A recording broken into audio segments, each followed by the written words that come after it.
I'm Mr. Boop, I'm Mr. Boop, I'm Mr. Boop, I'm Mr. Boop, I'm Mr. Boop. You're a mean one, Mr. Boop. Mr. Boop. Oh my god. Your wife's a cartoon character.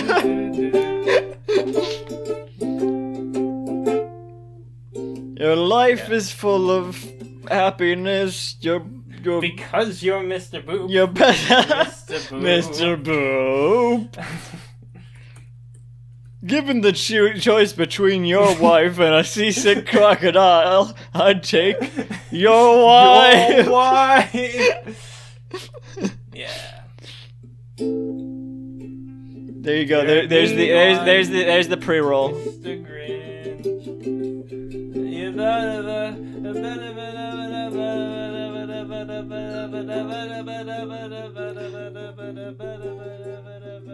Mr. Boo.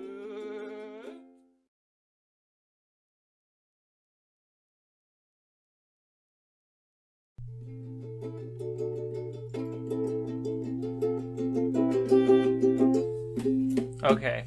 Welcome to Being Mr. Boop, the guest episode. No, oh yeah, sure. We can start with that. What is the actual thing gonna be called? Welcome to. Did you who started the last one? Was it you? Whatever. It was you, probably. Okay, then say so. Say this. Say welcome to Being Mr. Guest Strips. Welcome Is that what we're gonna call it? Yes. Welcome to Being let me think Mr. about Guest that. Strips. Yeah, yeah. Okay, do that. Say that. Welcome to Being Mr. Guest Strips. Good enough. No, stop. Put it away. Put it away. It sounded like you said Being Mr. Gay. Mr. Gay. You're a mean one. Mr. Gay. You're a gay one. You lie. Mr. Boop. Alright, enough. Alright, enough. Enough. Now I have to. It's because of your sexual preference. But it's not. Because he has a wife. Oh yeah. Okay. Oh no! I guess he is kind of bi, isn't he? Or would that make what? He has a threesome. Does that make him? Is that? Depends on what they're getting up to, I guess. Maybe this will be discussed in the guest strips. Put it away. Put it away. I'm serious. No. We can't. No. We can't have ambient noise. No. What? Ambient ukulele noise. It does actually make it harder to edit. When you get off topic. No. We just don't. How about that? We just don't get off topic. All right. We got a bunch of guest strips here from we got to set up this episode in case anyone hasn't listened to the last one. Last one we looked at the book. We skimmed over the guest episodes, the guest strips that were in Mr. Boop Volume 1 physical copy, even though we're looking at the digital version. The digital version of the physical copy of the digital comic. And there's guest strips in it. We're looking at the guest strips now. There you go. Boop. First. Seasick crocodile. Shut the fuck up. Okay. First strip. Okay. 4 panels. Hang on. Is this one strip? It is. All right. 4 panels. Because some of them are multiple pages. I'm tuning into Being Mr. Boop to see another lovely drawn strip by Alec Robbins. But I pull up my newspaper and I say, hey, this isn't by Alec Robbins. This isn't a newspaper. Some shitty fuck. Pete Tom's stolen Alec Robbins' job. Okay. Who is this one by? This one is by... Start describing it. I'm looking it up. So Pete Tom's. You're right. You looked it up, didn't you? I looked at the bottom of the page. Yeah. So okay. So we started off with a artist of it seems a middle-aged man in a art studio. Presumptuous. By the looks of it. There's like presumptuous. I don't know. I think there's like windows or canvases behind him. Four of each. I'm gonna say they're windows. because there's also a canvas and it doesn't have those lines on it. Okay. They're like sheen lines. There's much more texture. Well, I don't know. I feel like Mr. Boop strips usually drawn. Yeah, this has more texture than Mr. Boop strips usually have. Mm-hmm. Usually. Like I'm looking at a Renaissance painting. No. So I'm spreading a misinformation campaign. I think this art style is. It's a Renaissance. It's reminiscent, sort of something I might see in the New Yorker. If I were pompous and I read the New Yorker. I think Maxwell Adams. No, not Maxwell. Who's Just because I need to cite the articles. What are you saying? Wikipedia. I have a subscription to the New Yorker website because I just need to cite the articles on Wikipedia sometimes, and it's like, are you serious? You read too many articles. I'm like, shut up. You're actually serious? Yeah. What? You subscribe to the New Yorker so you can cite Wikipedia? Yeah, cite that. No, I mean so I can cite their pages on Wikipedia. You edit Wikipedia that much? Yeah, I do it for all the artists I listen to. And you need the New Yorker to do that? What? You need the New Yorker to do that? Yeah, sometimes the New Yorker have because I'm covering the cultural impact of a certain album, and so I see the New Yorker's reviewed it. I'm like, oh well, I gotta find out what. I don't think I've ever read a New Yorker article, other than maybe that one weird review of The Incredibles 2. Remember that from a few years ago? Anyway. No, I don't recall. Oh, there was the movie critic for the New Yorker wrote a really, really weird review about how he was turned on by The Incredibles 2. Oh, my God. He's like, this movie is a bit much for families and children because I was so turned on during the movie. Though I can only imagine what it's like for him to read Mr. Boop. So where were we? We weren't anywhere. We were still describing the art style. I was saying it sort of reminds me of. It's not a T-shirt. It's a button-up shirt. It sort of reminds me of a New Yorker art style, or One Giant Hand. You know that webcomic? No. It kind of reminds me of that. Maybe this is the One Giant Hand guy. Let me see. Go on, keep describing it. You don't need to look it. I'll look it up. I'm not looking it up. I'm not looking anything up. I'm just. No, that's Ben Ward. That's not Pete. So we got a picture. Oh, it doesn't look. Sorry, it doesn't look like One Giant Hand. I'm wrong. He's standing on a rug. He's wearing jeans and he's wearing a button-up shirt. There's a table to his right and a piece of paper. Piece of paper with Yosemite Sam on it. There's a piece of paper with Yosemite Sam. Did you say it was on the easel? I said it was on a table. That's not an easel, is it? Oh, there is an easel though, also on the. I'm getting. I didn't realize you got. Okay, yeah. It's a stock photo of Yosemite Sam. I think he drew it. I think he drew it. No, I'm not sure. We need more context. It looks traced. Yeah, traced from a stock photo. Yeah. Something like that. I think that perhaps, I don't know, this is my impression, but I think that a lot of the poses in this do seem traced from heavily using referencing anyway, because that's just a common thing they do in comic books. They use image models. I think for things like this, I guess, yeah. Yeah. And on the left of him there's an easel with an image of the Little Caesars mascot. Mm-hmm. We don't have Little Caesars here in the UK. Fun fact. Okay, let's go. What is his name? Little Caesar? Is that his name? I just said we don't have Little Caesars here in England, so I don't know. His name. Panel 2. Yeah, sure. His name is Ted, which is a. There's a Little Caesars mascot costume. God damn it! I'm looking at Google images deep now. Cut that no one except for me will probably get. There's a mascot costume, and there's also a Crazy Bread mascot costume for some reason, and it has the same nose as the Little Caesars on mascot. the Get Back rehearsal No, please, bootlegs. just go There's a to track panel that's two, mostly panel two. instrumental, but at the end, George says, "Your name is Ted," and I was like referencing that, but no one will get it because no one's listened to those like 8-hour long bootlegs. You're editing season 2. I'm keeping it all in then. Okay. Fine. Okay, panel 2. We got 4. What do we call these? Descriptor boxes. What do you call those? What? The 4 things we got here. Description boxes, I guess. Did we say what he said in panel 1?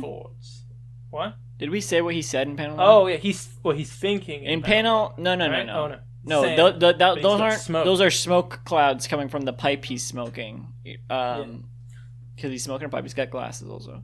Did it say? There's a box in. We're going back to panel 1, and there's a box in the top right.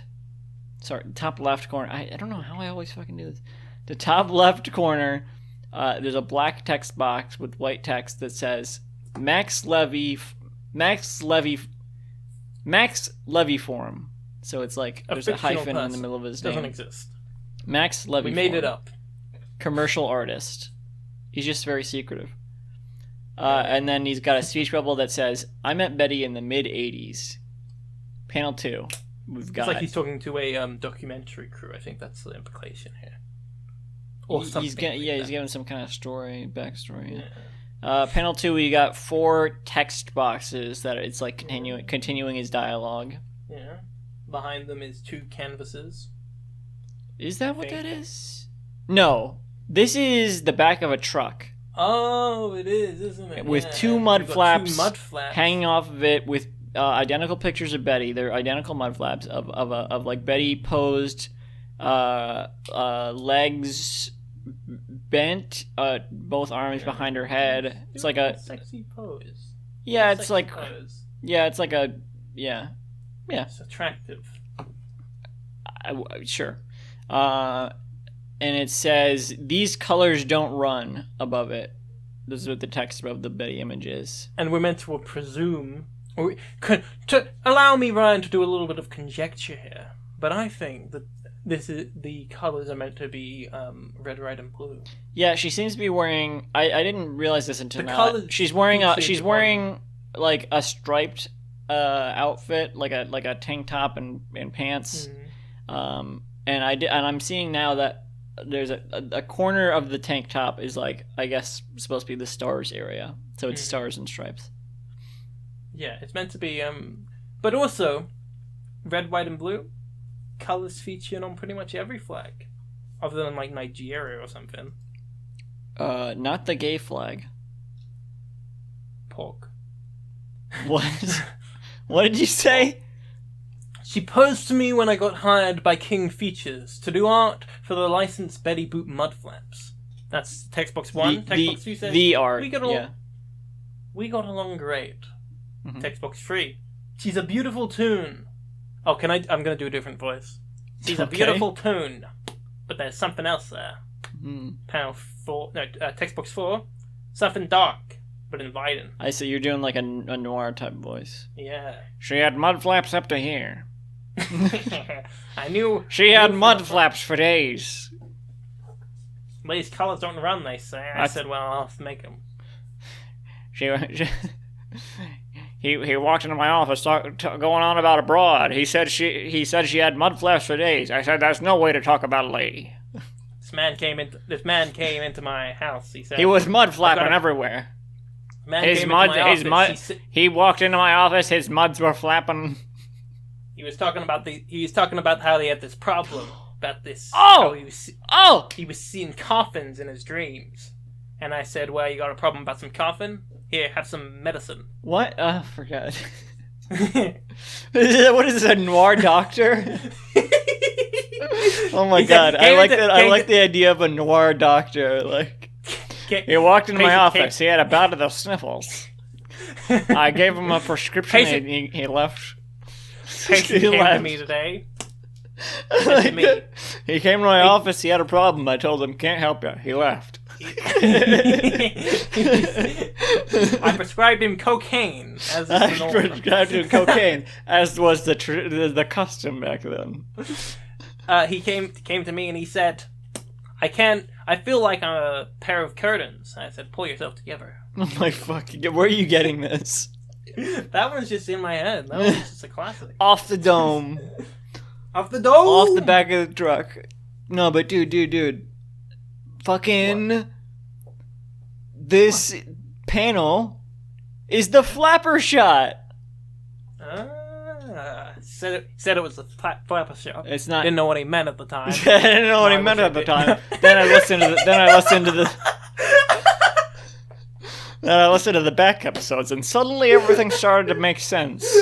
Every time they said electro point, I realized what they meant was I can't even remember the actual thing it's called now.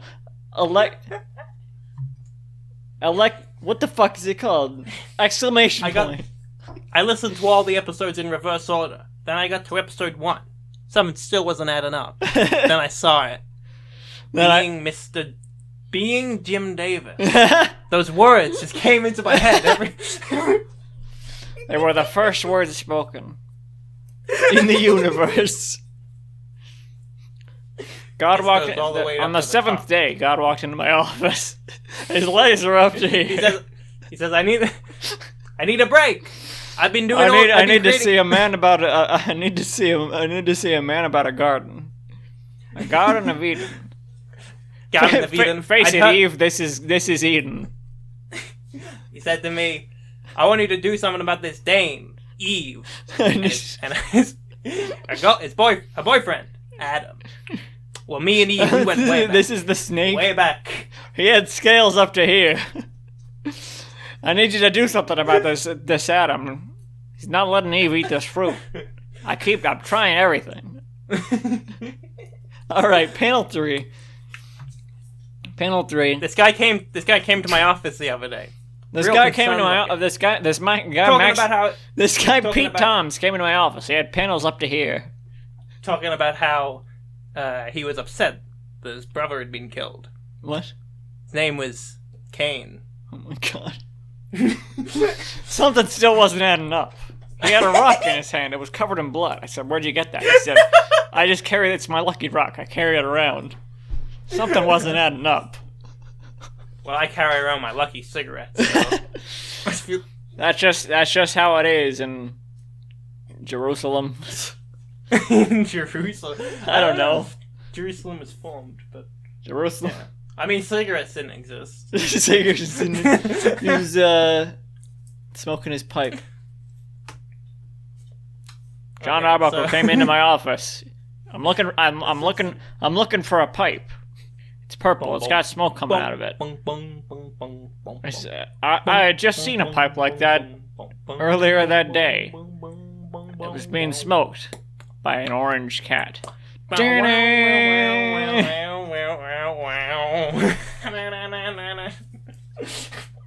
cat named Garfield. By Night Train by Jimmy Davis. Yeah. Panel 3, we've got... Oh, it's like a statue in a cemetery. It's definitely a cemetery, yeah. It's like an angel statue in a cemetery with a Betty Boop head on it. Also, there's 3 text boxes in this. The first one says, that's why I also had her secretly pose for an Angel of Death statue I did for the mass market. Box 2, it's still a big seller for funeral homes. Box 3, I think it did even better than the mud flaps. Funeral home, going to the funeral home. Got me a coffin, shiny and black. I'm going to the funeral and I'm never coming back. That's a Dan Johnson song. Oh, I was gonna get Steve-O this time. No. If it's very depressing, it's Dan. I'd love to describe this graveyard in great detail, but unfortunately we have how many more fucking strips to get through in this episode? Too many. It's not gonna fit. It's not one. gonna fit on Fireside. Panel 4. It's a photo. It's a framed photo of a younger Max Levy form posing with Alf. He's wearing a turtleneck wearing a turtleneck. Wearing a turtleneck, and he's posing with Alf from the television program Alf. Mm-hmm. The actor Alf. Huh? The actor Alf. I thought you said Ralph. Ralph, yeah. His son, Ralph. Came to me with his son, Ralph. This alien walked into my office. His name was Ralph. He said he was looking for his father, Alf. I said, what a peculiar name. What a peculiar name. And Garfield happened to be missing. What happened to him? He was on the run. The feds were aware that he was an illegal alien. Oh my god. So yeah, this is Alf from Alf, the television show, and Alf, the animated series. There's three, there's two fingers in the corner. He is an actor. There's two fingers in the corner, looking at the framed photo. There doesn't seem to be bottom frame of the frame. It's weird. It's like covered or something. It's like it's sinking into something. Sinking into the sea. But there's fingers above it. I don't know. It's weird. 3 text boxes. Here, you read this. But then again, okay. You know what something else is weird about this frame? What? Max is on top of it. Oh yeah. Maybe. Oh yeah. Maybe it's just a photo. Actually, it's just. It's not a frame photo. The what we thought was the frame is actually just the background of the photo. It's like a vague box. It's a vague background with like door frame, I guess, walls. Yeah. So textbook 1 says, "Looking back, I guess I was a little in love with Betty." A yes moment. What? Nothing. Textbook 2, but I was in a long-term monogamous relationship with Alf at the time. Panel 3, no, textbook 4, 3. Ah, Christ! What a disaster that was. Being Mr. Alf. And everyone knows that the actor Alf died of a overdose a few months after the television show was cancelled. Is that true? I mean, is that true? The actor Alf. Alf died? Wait, but he was in Cartoon All Stars to the Rescue. He would never. Yeah, he died. He would never. It was all they had dirt on him. That's how they got it to do. Bugs Bunny came into my office. He said, "I'm worried about Alf. He's been getting into the dope again." He said to me that he went up to Alf. He said, "You smoking dope? You smoking dope, Doc? That's not good for you. You're gonna die. Bugs Bunny smoking. You're gonna go to hell before you die." We got all right. Next strip. This one's by Casey Nowak. 4 panels. We see Alf reboot. Shut the fuck up. We got a man lying in bed, or I'm not. It's a person lying in bed. There's someone lying in bed looking at their phone, hand on their head in sort of like a frustrated way, like they just saw some stupid political shit on Twitter. They're like, "Oh, look at this fucking." They just saw a Ben Shapiro tweet. They're like, "Oh, this fucking." There's a speech bubble above their head that says, "I'm just not sure what he's trying to provoke here. Am I supposed to be jealous because he's married to the most amazing woman ever conceived?" So this person's like reacting to this person's doing our job. They're reacting to a Betty Boop strip. Yeah.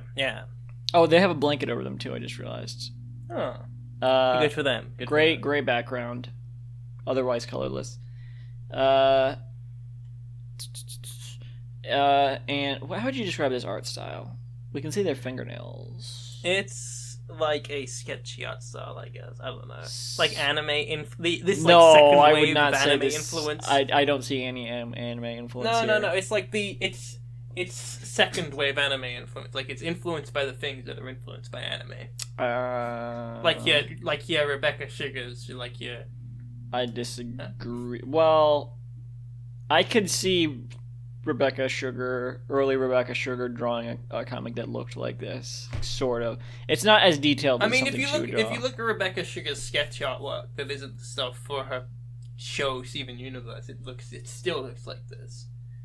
This is like just her art style, I guess. Yeah, it's like a sketchy sort of. Yeah. This is almost kind of like a storyboard. Are you playing your ukulele? No. I was just holding it. Panel 2. You describe panel 2. Panel 2. So we've got this person in bed with a little figure right next to him. Yeah, there's someone lying in bed. We kind of pull back a little bit. We see someone else is lying in bed next to them, but they're sort of more so sitting up. They're in bed with. We also see the backboard of their bed now, not just their pillow. They're in bed with Pop from the Rice Krispies cereal mascots, Snap, Crackle, and Pop. I think those are their names, right? Yeah, sure. Why not? Could be. Yeah. Hang on, let me just check something. Yep, Rice Krispies is Kellogg's. Do not buy Rice Krispies. Not right now. Boo!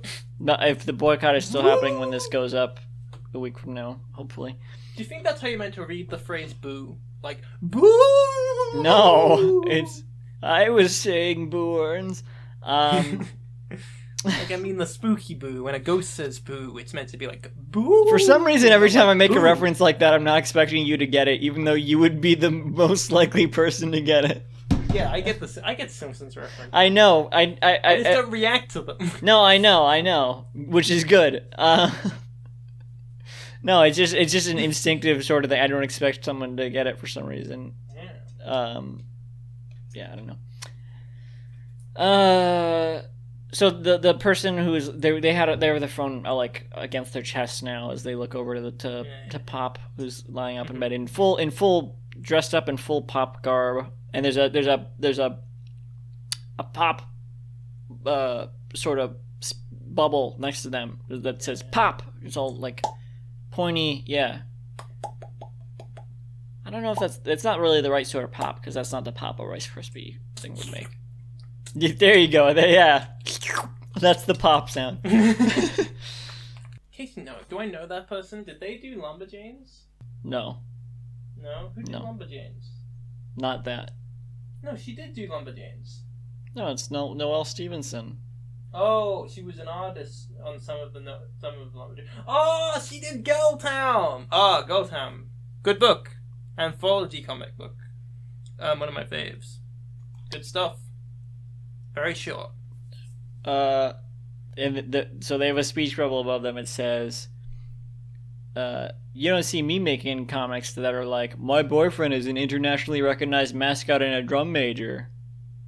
I guess they do dress like they're in a marching band. Yeah. Is that what is that their thing? Is that Snack Crackle and Pop's thing? Is that they're supposed to be a marching band? Wish I knew. Wish I could tell you, man. I'm gonna Google. He came into my office. He had questions about the occupation of Snack Crackle and Pop. Start describing panel 3 while I Google Snap Crackle and Pop Black Parade. Pop keeps she's looking there. I don't know. Well, I think Casey. No, I don't want to assume nothing. Okay, so this person is looking at their phone again because they just got a text. It says, "Oh my God!" There's a My Chemical Romance The Black Parade Pop Funko. That's what came up. Oh my God. Oh my God! And for some reason, it's a normal sized figure, but the box is like huge. I've seen a bunch of those in my local stores. Yeah, that's crazy. That's they weird. Do that. There's also a Funko of the lead singer of my Chemical Gerard Way from Rice Krispies. I think that maybe Casey drew like some of the less good issues of Lumberjanes. Okay. I mean, I don't know. I mean, I read Lumberjanes. I read like the first couple of volumes of the. I took out the first issue from the library and never read it. The first volume. Honestly, not that good. I didn't like it. Yeah, it but didn't. It didn't. I thought I was like, oh, this is a cute art style. Yeah, it's no good. Female lumberjacks.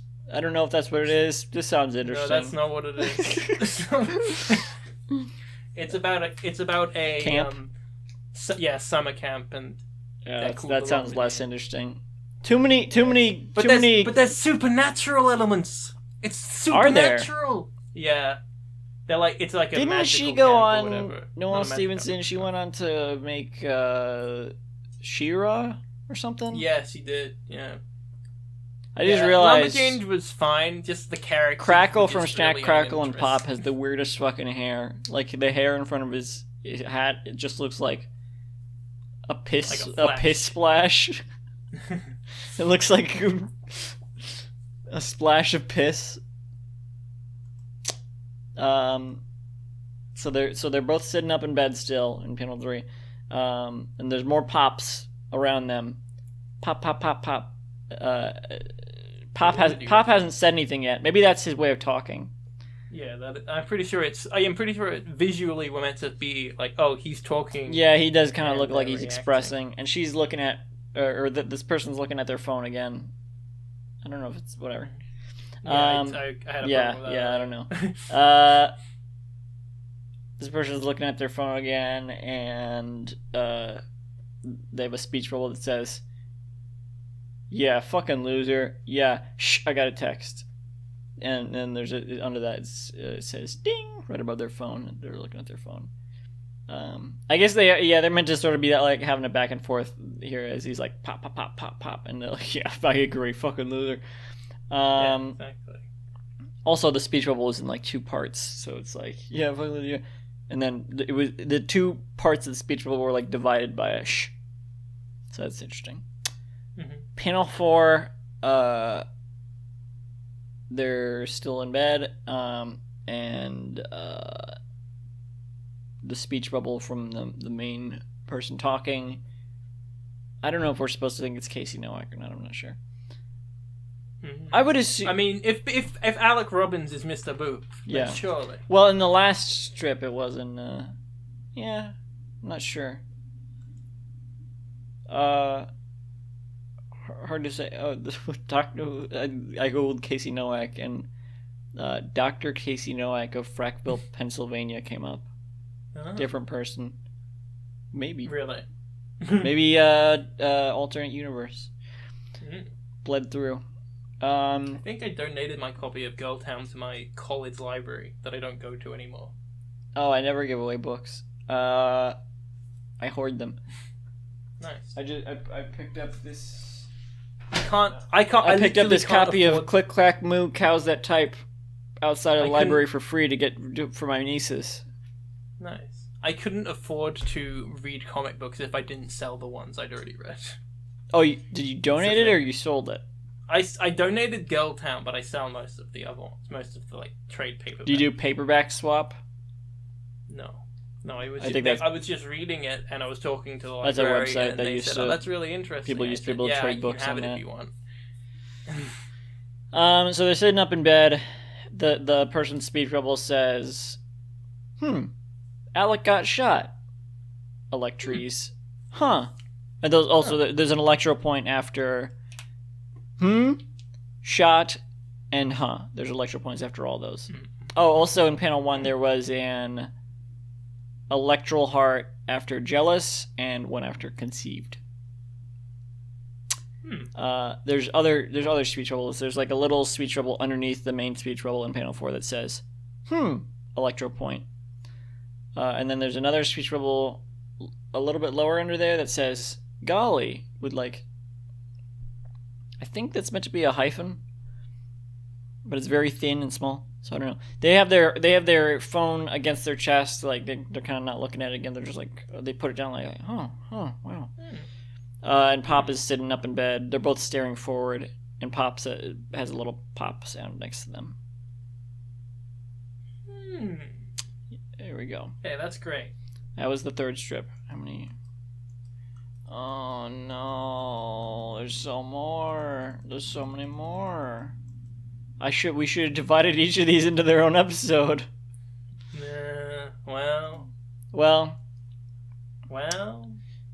Sonic's Bar. That's the next. We're nearly 2 hours in, I think. No.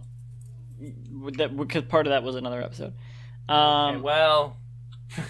The next strip is Sonic's Bar by Ivy Adams. That's what it says at the top of the strip. Panel 1 is a dog-looking character at Sonic's Bar with a beer. Sonic's wiping the counter down. This is a crudely drawn-looking art style. Mm-hmm. We don't need to try Ivy Adams. Styles, whatever. Yeah, I said that. By Ivy Adams. This dog-looking woman is doing like air quotes as she's talking to Sonic, looking at Sonic, and she has a speech bubble above her head that says, "So Alex says comics is just a hobby," which is in quotes, just a hobby. Well, I might read some Ivy Adams. I just looked her up, and apparently her description, according to Google Books, is her work is centered around the queer experience in the current hellscape. And I'm looking at her, I'm like, yeah, Jesus Christ, this looks sick as fuck. It's my recommendation, Ivy Adams. How are you gonna recommend it? You just found out about. Well, I recommend. What if you start reading it and you're like, oh god, this is actually, oh no, this is actually pornographic. Well, that's me with this fucking podcast. I still recommend Crime Hot. I still think Crime Hot is good. No, we don't need to talk about Crime Hot at all. Please. We have differing appearance on Crime Hot. I think Crime Hot's hilarious. I'm not giving any opinion on Crime Hot. I just don't want to be. I don't want to be associated with it at all. And yet. Ah, God. Panel 2, kind of a lower shot, I guess, to fit the speech bubbles in. So we only really see the dog woman's head, and there's empty space above Sonic's head. Sonic is responding to them with a speech bubble that says, "What? I thought Animal Crossing was his hobby." And there's an electoral heart after what. And he's still wiping down the bar, but we don't see the glass anymore because it's panned up. The dog woman responds. I think it's meant to be like she's got like a dog nose. Maybe it's just a regular. I don't know. I think he's also meant to be Ivy, but who knows? Going by Alec, I mean, Ivy draws a lot of dogs, according to page 1 of Google. Yeah, I don't know. I don't want to think about it.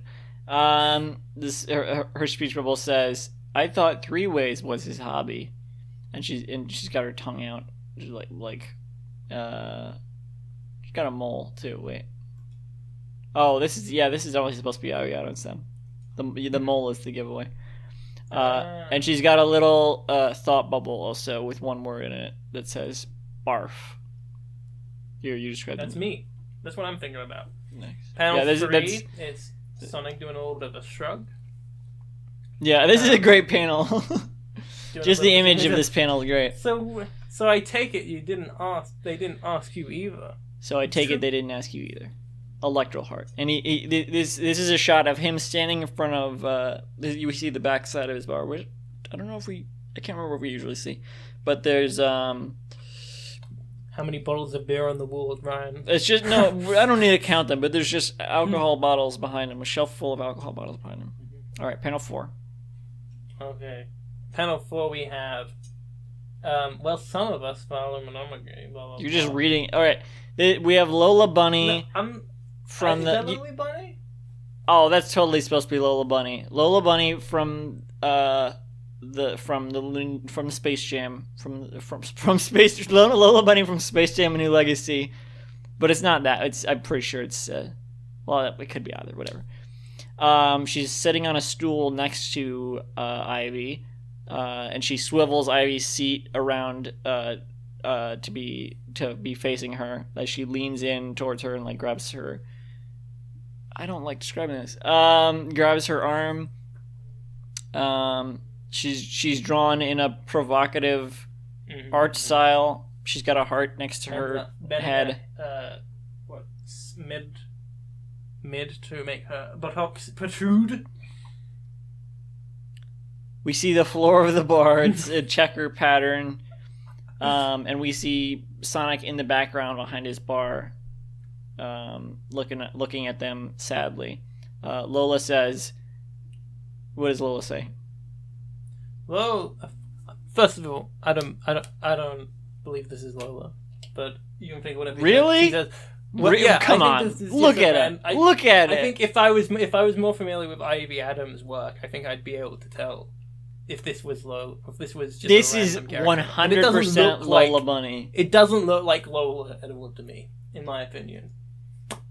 How? It doesn't look like Lola. I can't say anymore. I refuse to elaborate. I can't elaborate. I can't explain how it doesn't look It's like got her you agree it's a bunny, right? Yeah, it's a rabbit. It's a rabbit. She's wearing short shorts. She's got her. She doesn't have a specific color. She has her ears back in like a ponytail. She got the tuft of hair in front. She's wearing like a crop top. These are very generic elements. No, there's nothing about this that says it's not Lola Bunny. Well, there's nothing about it that says it is Lola Bunny to me. Except for that it looks exactly like her. It doesn't look anything like Lola Bunny. Anyway, everything about it is every trait of this character is also a trait of Lola Bunny. Doesn't look like Lola Bunny. That doesn't mean nothing. Anyway, what do you mean it doesn't mean anything? Well, some of us every trait matches. And Sonic thinks I was talking over. I said it. So many times. No one heard it. Say what the speech bubble said. Well, some of us value monogamy. And Sonic is in the background, and Sonic has a little speech bubble that says "damn" with a period, and we can see the beer glass on the bar. And also it says "swivel" as next to Ivy's stool as it gets swiveled around. This looks like it was drawn on a piece of paper, not digitally. It looks like it was on multiple pieces of paper that were spliced together in post, maybe. I'm not sure actually. This was like scanned into the computer. I don't know. All right, next strip. This one's not really a strip. This is great. This is just a single image. Lot going on here. I want this on my wall. This is Alec. Alec is the main focus. It's like a very detailed image. This is a sort of the art style. I would say this is like. Holy shit. No. This artist, Remy Boydell, has worked for Image Comics. Has created 2 graphic novels for Image Comics. Oh. The Pervert and 920 London. Okay. Oh. Okay. I googled them. Yeah. Alec is crouched in a small box room, barefoot, arms sort of. How would you describe this pose? He's like outstretched, in agony, biblical. Head down to the ground, mimicking the crucifixion. I believe. Not quite. Not quite, but similar. Close. Torn up Mr. Boop strips all over the ground, scattered all over the floor. Some of them real, some of them from his private collection. Yeah, it seems to be. So we don't really need to describe them all, but hilarious. For example, there's like a scrap that says big ass. There's a scrap that Betty saying, really? I don't know. There's a scrap you can see Goku. There's a scrap of Betty kissing some weird animal creature. And speaking of, there is above Alec. There's like a little Betty. Is that Garfield? I don't know. There's a little Betty angel looking over, and she's above, floating above Alec, and she's looking over at another angel-looking creature, that's a bat. devil, my friend. That's a Yes, I learn was getting to that. It's like a little angel creature, but with devil wings. So it's like, okay, Betty's the angel, and then this other character is the devil. Sure, above their shoulders. We must not confuse our angels for our devils, my good friend. Yeah, it does look sort of like, whatever you describe it. I don't want to talk about this anymore. You describe this character. Let me just lean in. Says, oh yeah, let me screenshot it for you. It's a. Best way to describe this is a cat girl. I think there are more technical terms, but whatever. Yeah, with like a tabby cat, like similar to a Garfield type of cat. They have Garfield. They have very distinctive Garfieldy stripes. Mm-hmm. And like Garfield type tail, but human hair. She has See, it's like that's all we really need to say. And there's a speech bubble above them that says, I'm a big fan of this character design. And it says above, "You've been a very yucky man, Alec." Electries. This is great. And above Betty, there's not a speech bubble, but above Betty it says boop. She's thinking boop. This is like she's such a great, just like I don't even know what to say. A pastiche of this type of sexual content, Just what? Like, yeah, it's just like being chastised by angels for your sexual desire. And it's just hilarious. It's just because you don't expect to see that type of thing in a book like this or drawn this intricately. And Alex says, "I'm sorry. I'll never draw my sex fantasies in a comic again." Now, this is a very religious strip. This is from Alex's religious sphere. Electries after sorry. Electro point after again. There was also an electro point after Betty's. He was beginning to have schizophrenic episodes where he believed he had sold his soul to the devil to make Mr. Boop popular. He made a deal with Mephisto so everyone would forget he's married to Betty Boop. he destroyed all of his drawings, but luckily was looked into a asylum. Not asylum. He was institutionalized for his health. I don't think this is him in an institution. I think this is just. No, I know. Yeah. I'm making references to the tragic life of Daniel Johnston. Oh, of course you are. All right, next strip.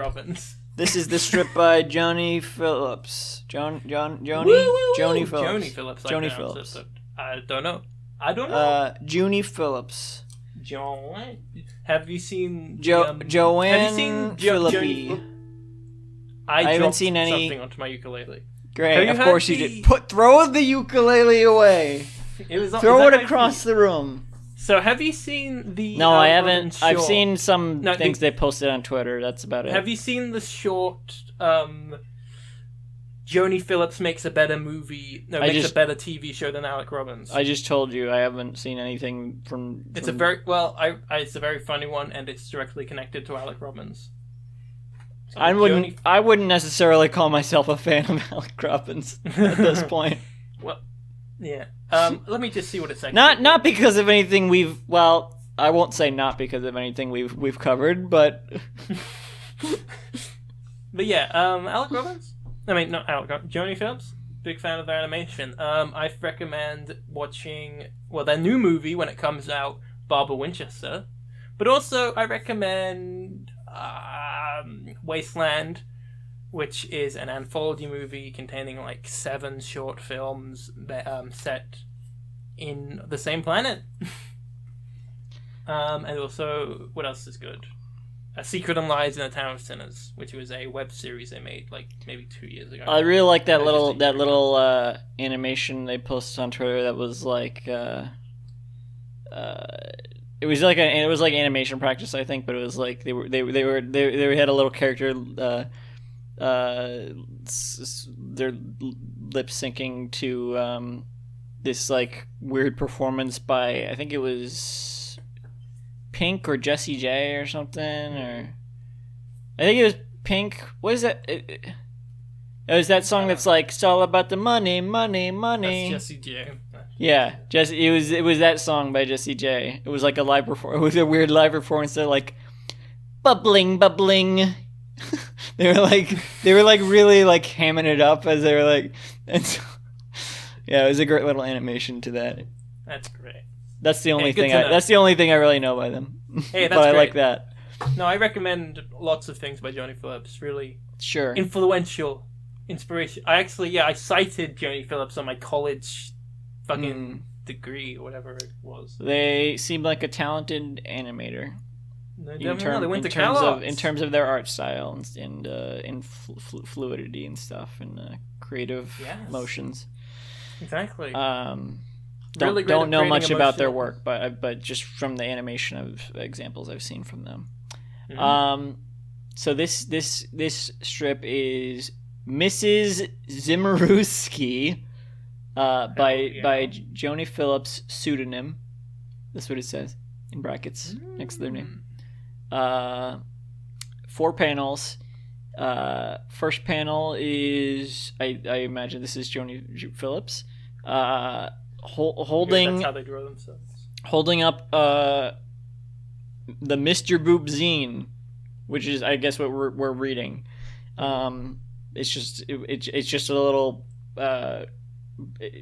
Box that says Mr. Boop Zine Electro Point, and then under that in quotes Betty Boop Sex, and there's a lot of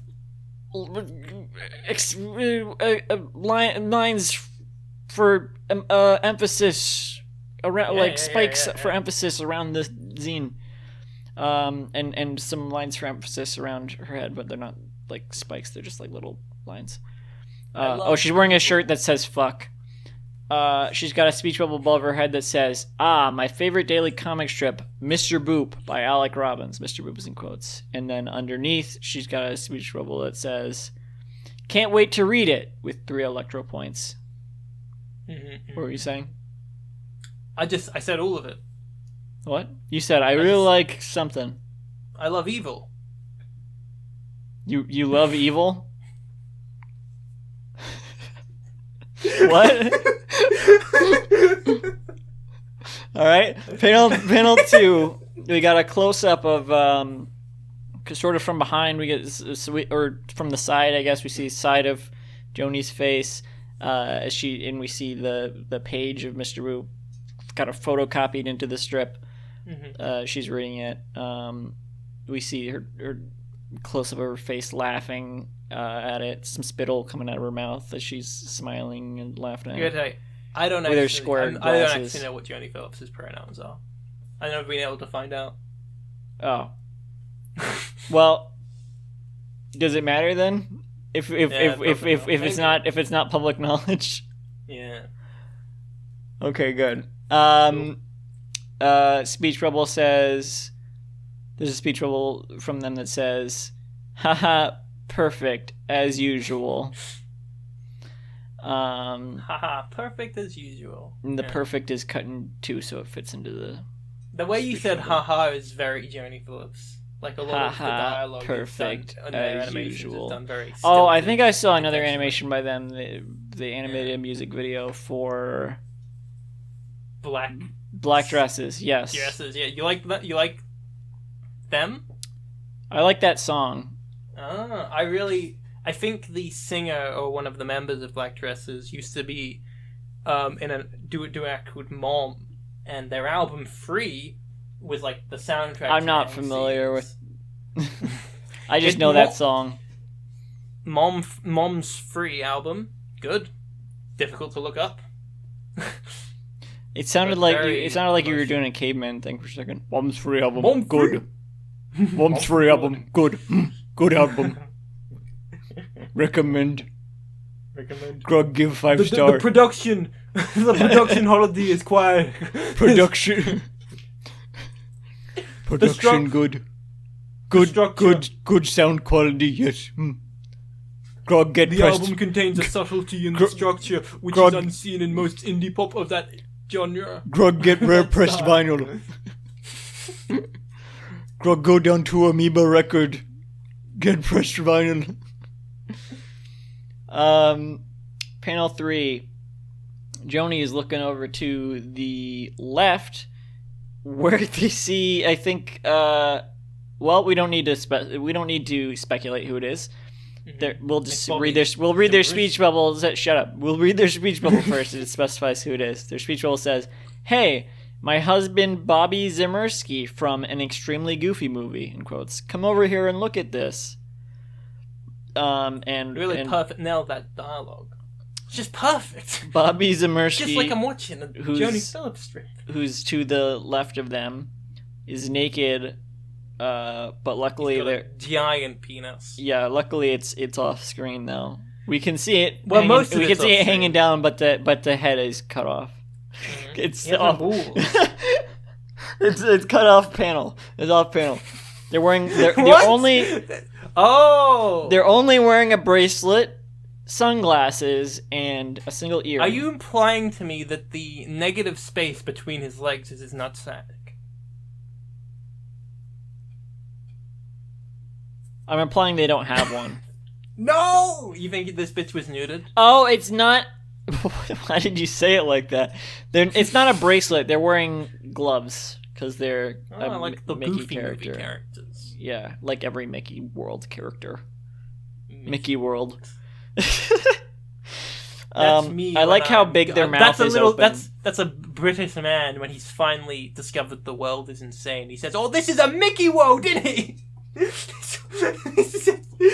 I like how big Joni's mouth is open. Yeah. And she's holding the Mr. Whoop zine in both hands. It says Mr. Whoop zine, but zine is cut off panel. Mm-hmm. Panel 4 is a close-up of Bobby Zemersky is lifting his sunglasses up above. Do we know Bobby Zemersky's pronouns? Let's say he, him. Okay. It's spelled differently in the title, Mrs. Zemersky, than it is in the panel 3. Oh, yeah, Mrs. Huh. Yes, I never didn't notice there that. You go. All right. Well, that's great. Yeah, there we go.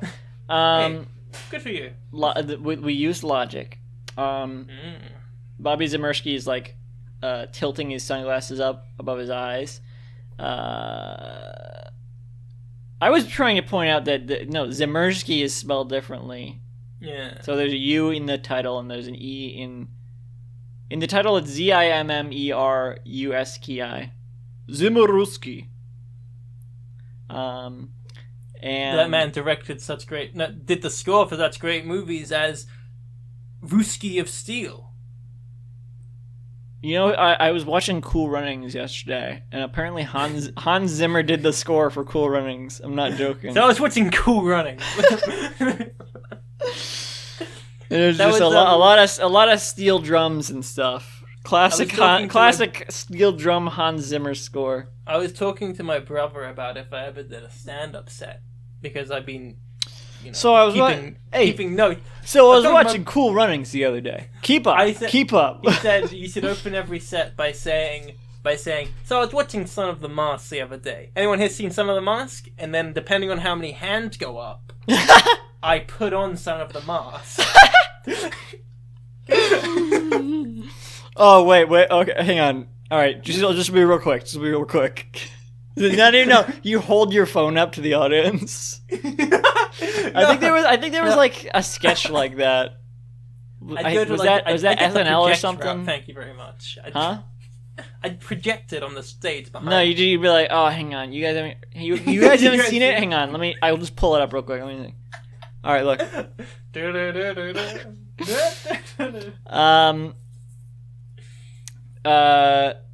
Anyway, Hans Zimmerman, the Winnerman. I'd just reenact the scene, the dance hall scene. I wasn't trying to set that up. He did do the score. Bobby Zemersky's speech bubble in panel 4. By the way, it's in panel 3. It's spelled Zimmerski. So, and then in panel 4, there's a U missing. That's what it is. That's weird. So in panel 4, his speech bubble says, "Dude, this is wicked awesome. Reminds me of our life." What does her speech bubble say? I agree. Yeah. There's also an electro point after dude. Yeah. Yeah. I think that's all we need to say. That's implied. Yeah, The there we dude, go. the exclamation point is always after dude. Dude. Yeah. Okay, let's go. How many more of these we got? Oh, too many. This is an art style I love. Where did I put my phone? Oh. I'm gonna look up this artist. This is Senwald. Senwald. Senwald the Lucky Rabbit. What's the deal with Son of the Mask? Have you guys seen Son of the Mask? What's the deal with an airline showing Son of the Mask mid-flight? What's the deal with Son of the Mask? Hey, what's the deal Your with Son of the Mask? Your Seinfeld sounds like John Lennon. Hey, what's the deal with Son of the Mask? What's the deal with airline food? So I was watching this movie the other day, and I thought it was The Mask, but something was different. He went to this Halloween party, and they said to him, "Can I see your work ID?" And then he pulled a mask off his face and said, "ID." And then the bouncer said, "No ID, no party." And then he said, "Where did the wife put my invitation?" He feels around his pockets and he said he can't find it. Then he pulls out an Ivania strip. The bouncer says, "ID, holy shit, not IV." And then he says, "My bad," but he does like finger quotes. And then he puts the IV away. And then he says, "Maybe I left it in my I don't even pants." want to do my bit anymore. So he pulls out a different pair of pants. Yeah, and he pulls out his ID and he says 6 panels. First panel. I was with this girl. This is not in the panel. I was with this girl. I told her all you need is love. You told her all you need is love. That's what I said. All you need is love. And what did she say? She said, "Hey Jude." Hey Jude. That's what she said. Panel 1. We have a little Alec on the ground looking up at his wife Betty, who's really tall. We only see her legs in panel. He comes up to her ankles. He's so short.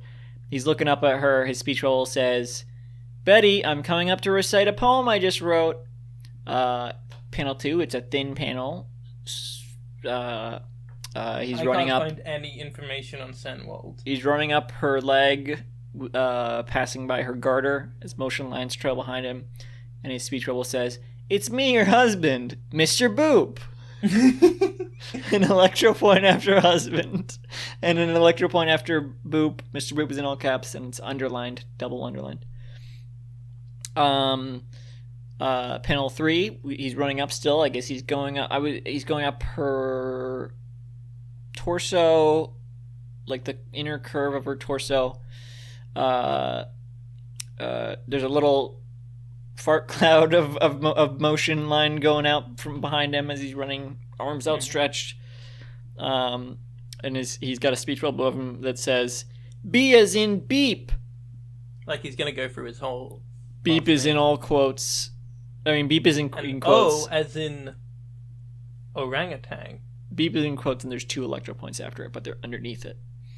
Now in panel 4, he's running up her neck. We see the top of her dress.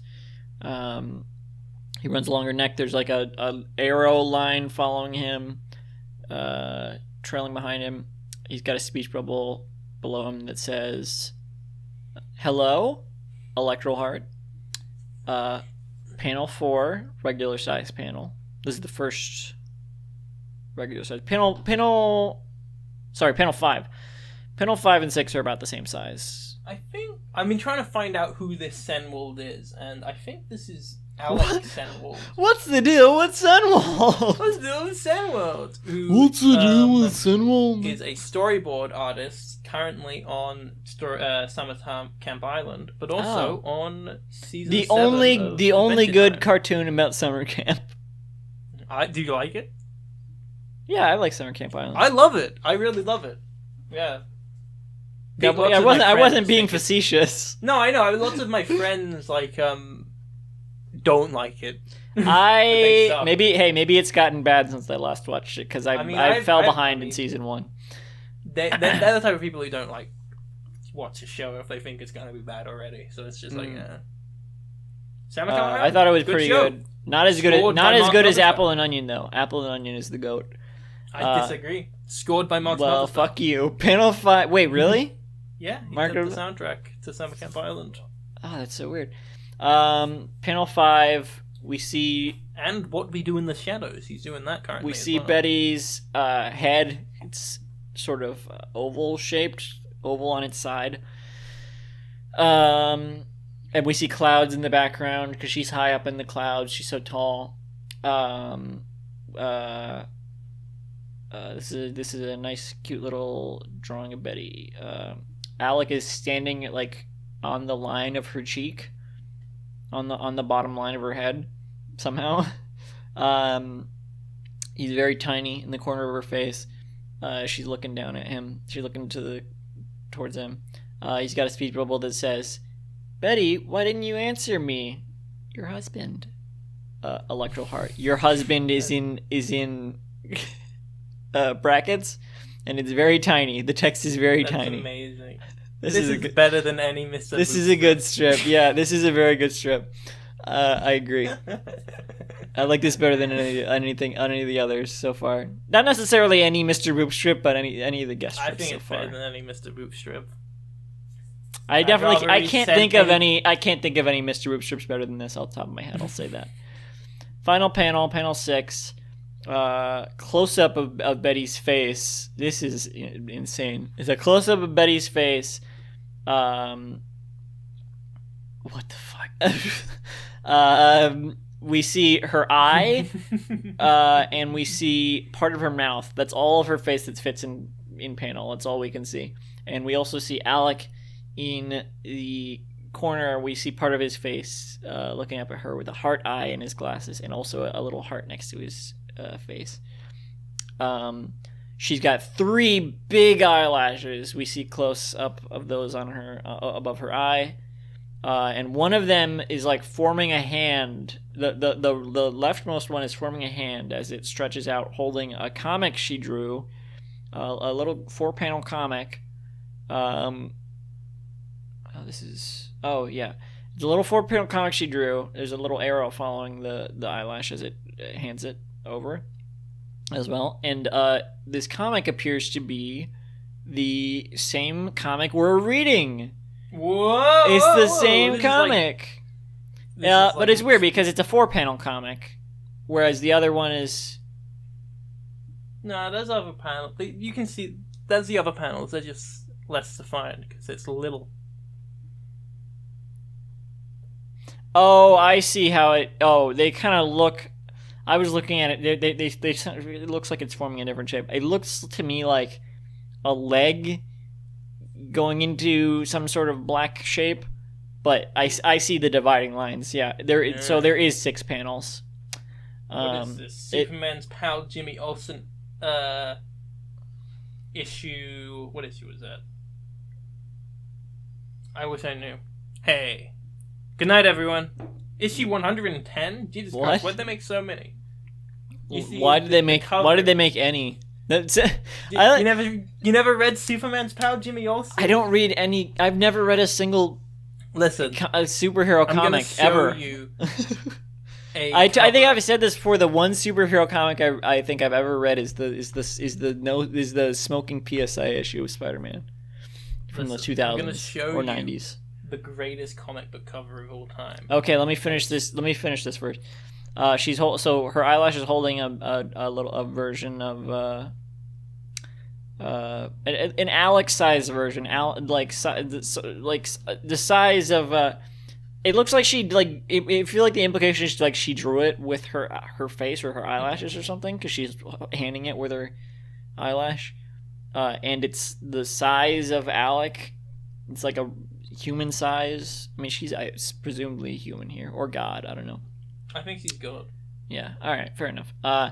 And she's got a speech bubble coming out of her mouth. Part of the line of the speech bubble is like over her teeth, even, or just her white void of mouth because we don't see any teeth lines. Her speech bubble says, "Why, honey, I was busy drawing this comic." Electro point. Aww.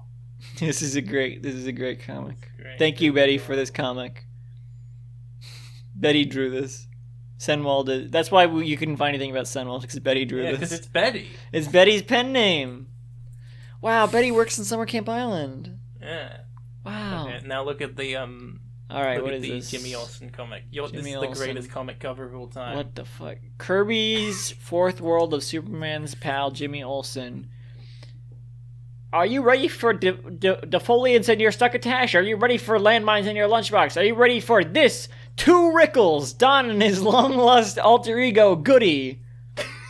That Goody causes more trouble than the villains. This is, so there's Goody Rickles holding up a portrait of Don Rickles. Don Rickles' super alter ego. This is actually Goody. pretty amazing, yeah. Don Rickles is. When are they gonna put Goody Rickles in the DCCU? I refuse to call it the DCEU because it's not. They do too. It's not extended. It's not extended. There's nothing Yeah, the extended writers about have it. officially condoned that phrase. Actually, the directors and What do they call it? DC? they just call it the DC movie. DC's nuts.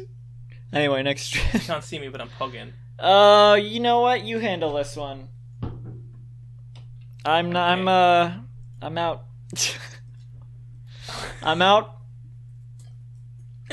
I'm out. Okay, this will be the greatest description of a comic you've ever heard. I don't think I'm going to talk at all. When you start describing this. See, which this I is have why to it's printed. This is why comic is paste rated. it to you. Yeah, this was what. Yeah, I will say that actually, we were wondering why, because the strip that is not safe for work isn't in this. It's the guest comics. That's why. Anyway, go on. Okay, so this is done by Catra Monnier, and it's titled "I Had a Threesome with Betty Boop and Mr. Boop." Panel 1 is Mr. Boop looking very horny. He's blushing, and there's an arm around his shoulder. He's completely naked. He says, "I'm close!" A voice from off screen says, "Yes." There's a little thing that says slap slap, and he's sweating. Panel 2, we have Alec Robbins being pegged by what we can assume is Catra Monnier. She is on top of Betty Boop. He's on top of Betty Boop. He's also completely naked. She's got his dick on. She's got Alec Robbins' dick on her face. It's kind of like a thing they like, I guess. And he says, "Oh, I'm coming." There's an exclamation point. Catra Monnier says, "Get to your face," but she's cut off. There's like a little bit of a dash. I don't remember what they're called. The slap bubbles continue. Panel 3. Oh, hey, this is kind of hot now. Catra pushes Alex's face down between Betty's crotch to be dominating in a way that I'm feeling things for this strip. And this act of domination and pegging combined causes Alec Robbins in panel 4 to come with his penis on top of Betty Boop's face. And that's it. That's the whole strip. Alright, next strip we got,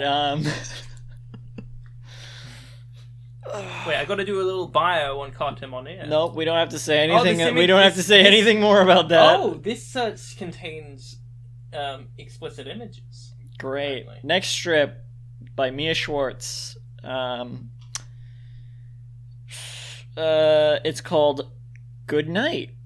And there's an Electries before Good Night and an Electro Point after. Excuse me.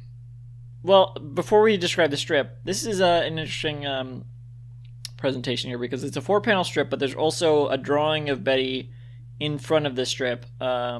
She's sitting on a stool, wearing a shirt, and I think that's it. She's just wearing a t-shirt, and she's got a little bow in her hair, like it's a headband with a bow on it. Here, Got a hair tied up like some sort of lady from the 90s. yeah, maybe it's like A rag. Fuck, what are they called? What are they called? You tie them around your neck. or around your head. Fuck. What are they called? I have no idea. Do-rag. No.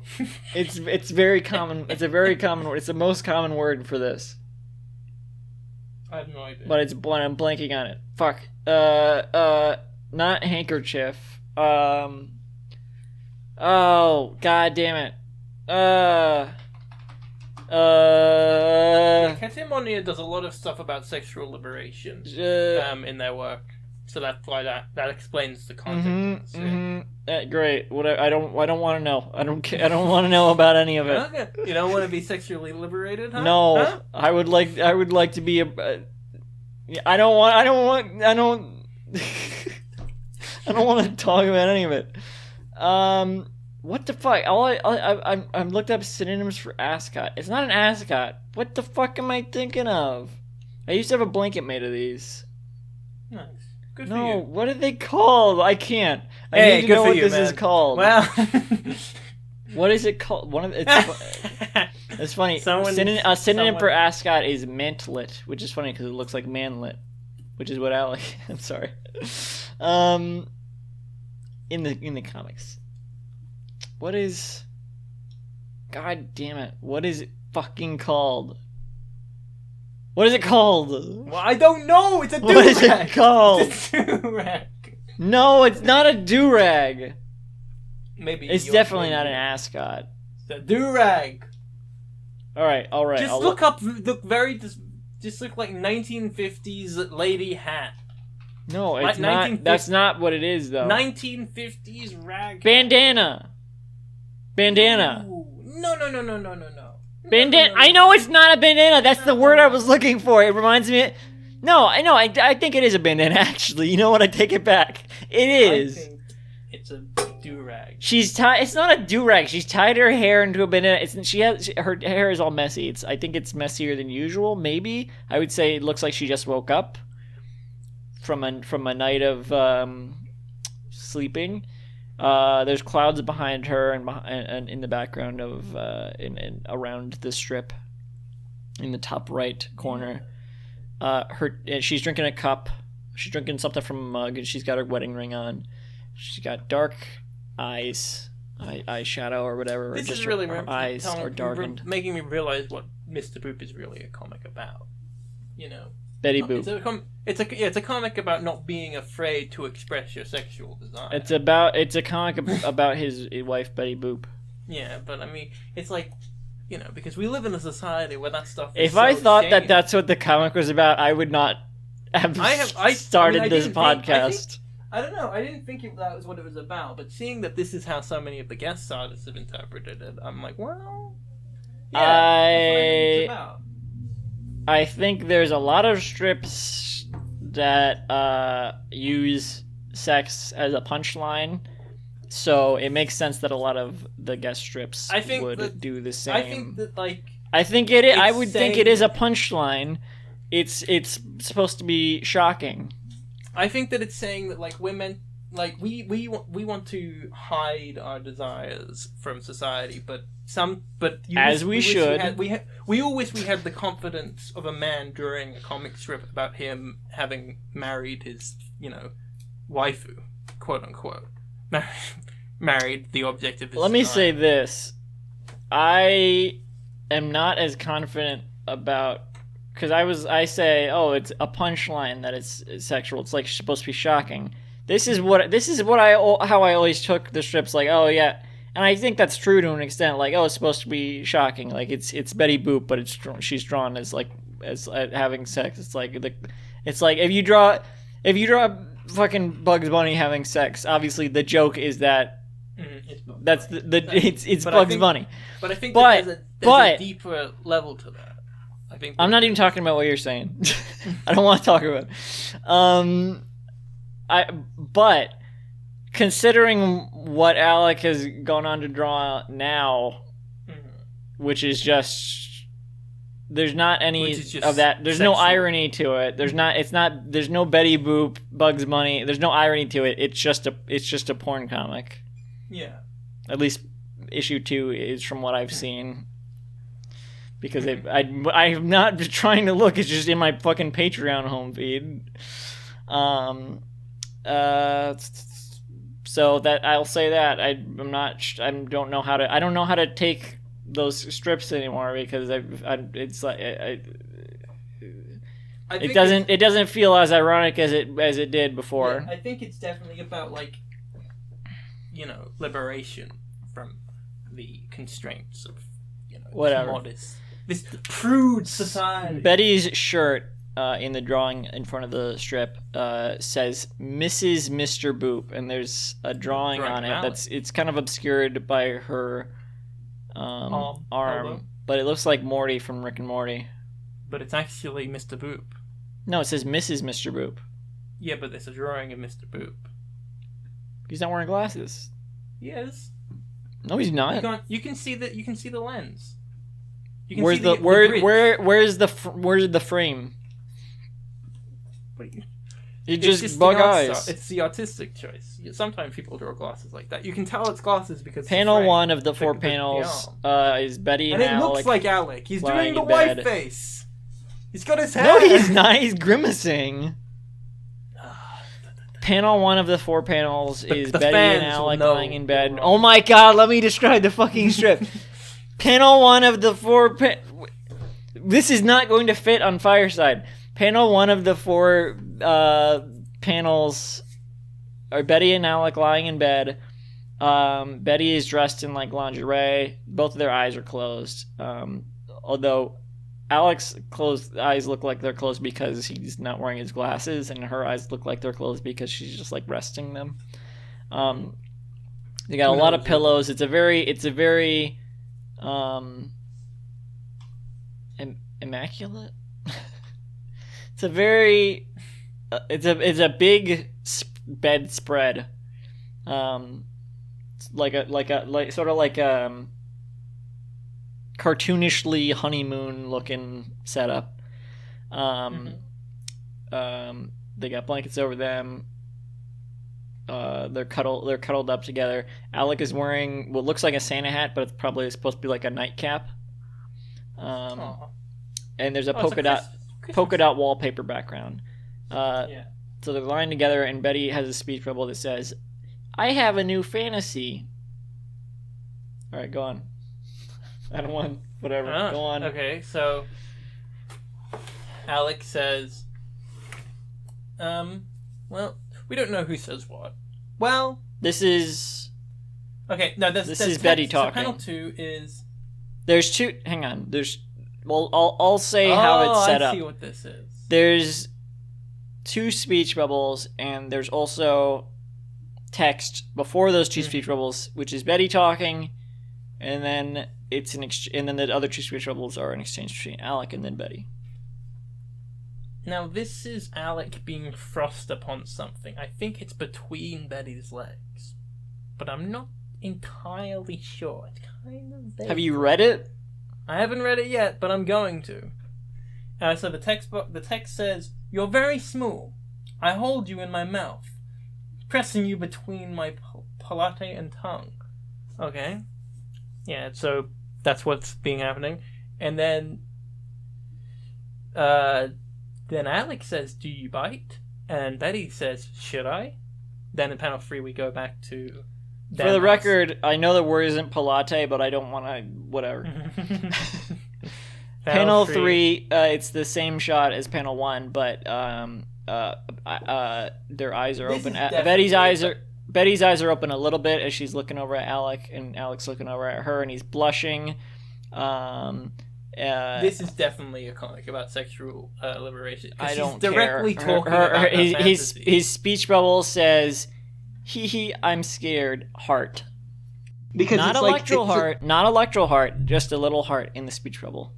Yeah, but it's like this thing where it's like she's afraid. She has this fantasy, but she doesn't share it with anyone. But she finds someone who she is comfortable enough to share it with, and that's a beautiful feeling, Listen, it gets you closer to a person. I don't want to discuss this at all, but you're wrong. This is the first actual. You're just wrong because she says in panel 1, "I have a new fantasy." Yeah, I know. I'm just saying, it's just like it's someone who you can connect to and express these fantasies to, I guess. And it creates a new layer to the relationship. It's just like, this is like the first actual thing that is discussion worthy I've seen in these comics. Like actual theming. These are not themes I wish to discuss at all. That's what's so bad about it. Also, we don't have time to discuss themes anyway. We're in a schedule. I have a doctor's appointment in half an hour. Oh my god. I'm not gonna make it. No. How many more? It's okay. It's just a physical. 10 more? I scheduled a physical because my arm was hurting and for days and I didn't know why. But I managed to get a doctor appointment anyway before that, and they're just like, I don't know, you slept on it. Here, take way too much ibuprofen until your liver fails. And then my mom was like, no, don't do that. And I was like, oh, okay. So I didn't. And I just suffered through it. Hey, that's great. Yeah. Panel 4. He says, "You make me feel like I could want anything." I'm not gonna say it, but you know what's there. It's the theme. What? It's the theme. It's the. What do you mean you're not gonna say it? Being this close to this person. It's not loving. A secret. It's not. You don't have to read between the lines. This is what the strip is about. Yeah, I know. But I mean, it's not like a theme. This is what I'm saying. This is what being Mr. Boop is about as a whole. I disagree. I don't think there is. Look, it's a very complex strip, and I don't think it's really even reached any point where we can draw conclusions like that from the point we're in right now. I guess. I don't really remember books 2 to 4 or whatever, but I think we'll get to it. In book 1, I think that's the theme of book 1, like this expression of sexual desire. A lot of book 1 wasn't even that. I really feel like I don't feel like it was planned out in a way where he knew he was even going to delve into any of that stuff. No, yeah, I know, but I think that like at a certain point it was like, oh, look at that, and a theme. I feel like if he was leaning into that, it wasn't for any thematic purpose. It was just because he thought it was funny, and then also he started to I guess think it was cool and not just funny. I don't know. I'm just speculating here.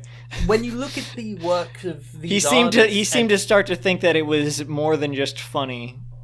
Judging by when you look at the work of these artists who are his peers, like if you look at their works outside of being Mr. Boop, a lot of their stuff is about sexual liberation. Well, that's probably they were probably drawn to the strip because of the weird strips. Yeah, but I mean, like they were his friends beforehand, probably. Like some they of them maybe were his peers, and some of them maybe who he was influenced by. Not necessarily all of them. To do this I don't know. Or at least like he was aware of them, so I feel like him being. Did you describe the panel? You said what the speech bubble is. Oh yeah. I don't think I even said that. You did. The final panel is a view of outside of Alex's house or Betty's house. It's a stereotypical cartoon. It's both of their house. One door. They're married. One window, but she's outside. It's a triangle roof. I agree. Chimney, drawn against above onto the roof. Yeah, and there's a heart behind them. All right, next strip.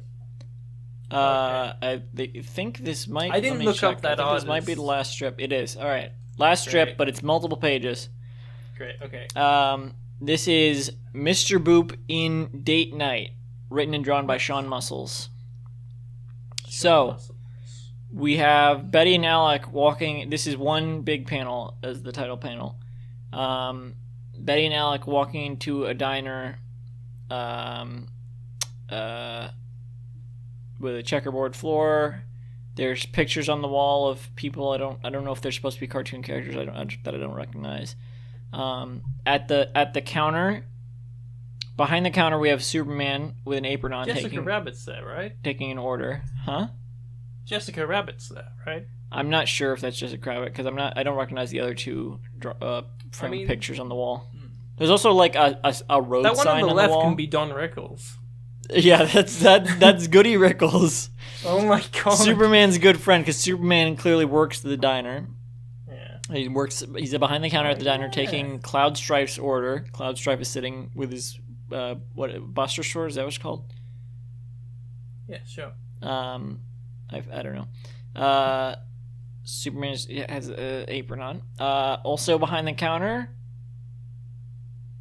Or is that behind the counter, or is that a reflection? I see Earthworm Jim in the behind. Oh yeah, that is Earthworm Jim. Behind the counter, probably. No, he's probably outside. It's probably like a window. Oh, Earthworm Jim. Maybe he's walking by outside. I'm not sure. It's just a little bit confusing. The creator of Earthworm Jim, he's very right wing. Fun fact, but it's still a good show and a good game. Yeah, and he's still a good author too. But Cat Scratch. Yeah. Do you know the origins of Cat Scratch? No. It's a really weird. I actually recommend it, but I mean, maybe you should pirate it. But it's really. I remember seeing it as a kid. No, but the original graphic novel that the characters from Cat Scratch are taken from is so. It's completely different. Like it's like a epic. It's like a robot. There's a robot. It's like an epic fantasy novel. Not really, but like I don't know how else to describe it off the top of my head. It's been a while since I read it. And then Cat Scratch is like he just took the characters from that and made a cartoon that has nothing to do with it. Nice. It's really weird. Yeah, I didn't watch Cat Scratch as a kid either, but I recommend reading. No, I did. I watched it as a kid. Oh, I definitely recommend reading Gear because it's really weird under that. Knowing that I recommended Angry Birds and Cat Dog to a friend of mine who is now obsessed with both of those shows because I was thinking of Cat Scratch and I got the name wrong twice. I'm honestly not very familiar with Earthworm Jim, but the author of Earthworm Jim, whatever his stupid shit is aside, but before any of that stuff. He was one of my favorite authors, just from his graphic novels and stuff, Cardboard, all that stuff. But it's hard to recommend now. But at his stories, I like his stories anyway. Reminds me of fascist themes of his stories. I don't think there's there might be. I don't know. You can't see them. I don't really. I can't. I'm not good at picking up themes. His stories kind of remind me of Jeff Smith a little bit, author of Bone. So anyway, panel 1. Well, I've been describing panel. 10 days have passed. Heathcliff is also at the counter, sitting to the left of Cloud's Drive. He's kind of looking behind him. He's drinking. He has a glass, but he's looking behind him. Looking smug. Heathcliff the cat, and to the right of Cloud's Drive. Mostly off panel, but we see his back is Spider-Man. Venom! Or Venom. No, that's 100% Venom. Unless you're thinking of Black Suit Spider-Man. That is the Spider-Man logo. No, that's the Venom logo, 100%. That's not the fucking Venom logo! That's the Venom logo! What are you on about? Spider-Man... How do you tell the difference? Because Venom has that logo on his back and Spider-Man doesn't. Okay, wait. Alright. Maybe you're right, but Venom doesn't... Look for the why does Venom have a spider logo? The movie one removed it because they wanted to get rid of all connections to Spider-Man. Look at... But why does Venom have a spider logo? All the time, other than in the movie. Yeah, you're right. Why, though? Why? Because he's influenced by Spider-Man. How? Because the whole reason... Because the first thing that the symbiote picked up on was Spider-Man, and Spider-Man... He designed his appearance based on Spider-Man, and so when he got to, Eddie Brock, he was just a twisted version of Spider-Man. So he had the kind logo. Of fucking dumb. No, it was cool! It was cool! Well, he doesn't have his own identity, though. No, because he's a symbiote. Yeah, but why wouldn't he... He's not on Spider-Man anymore, so why wouldn't he be, like... Because he was still fighting Spider-Man. He was still meant to be Wait, Spider-Man's oh, twisted okay. reflection. I'm not gonna say Venom's dumb. You know what I will say though is the movie Venom is really dumb because why the fuck does he look like Spider-Man? I don't know if he anymore. didn't bond to Spider-Man. Exactly. His fucking design is based on Spider-Man, clearly. But he's got no spider logo. And so, but aren't there other symbiotes that look like Spider-Man even though they didn't bond to Spider-Man? Yeah, but most No, of them I know are, like, Carnage because Carnage came from Venom, but Yeah, not, most of them are but offspring of but not Venom. all of them did. I think most of them are. But I'm Most not of them too came sure. from Spider-Man? No, most of them came from Venom. Venom? What? Yeah. No, they're like relatives, right? Yeah, who came from it? They're all his like nephews and shit. It's not like in the movie where it's like, oh, he came from a planet of other. I think he did come from a planet of other symbiotes, but I don't think they look like him. But I'm not too sure. If you look up Marvel symbiotes, they all of these guys have Spider-Man eyes. They're all related. They all have Spider-Man eyes. Yeah. She-Venom. Yeah, they did that in the movie. Spoiler. Thrice. Where's the like Riot had the eyes too. Riot was in the movie. Yeah, but the movie shit. It's a planet full of Spider-Man symbiotes. Yeah. I wish I knew. Anyway, did you like Let There Be Carnage? That's why he has a Spider-Man logo. I loved Let There Be Carnage. But you didn't like the first one. No, the first one takes itself too seriously. Is Let There Be Carnage like a Teenage Mutant Ninja Turtles Out of the Shadows sort of situation? I wish I knew. I wish I watched that movie. I wish I knew. I wish I might. The first Venom I see tonight. But yeah, no, it's like they really do their best job to make it ridiculous. I think that the few moments where they try to be serious are so boring. Because with the first movie, everyone was like, "Oh my god, guys, Venom is so good. The characters are gay." And then you go and watch it, and it's like this is like the most generic shit. There's nothing like that in this at all. Stop overselling it. Leans into that. I wish there's not. No, and then, Venom 2 really does lean into that hard. Let There Be Carnage. We'll see. Yeah. It does. It really. You'll be surprised at how hard it leans into it. I swear to God, I'm gonna watch it and I'll be like, "That's not." No, for real. He goes to a gay bar. Huh?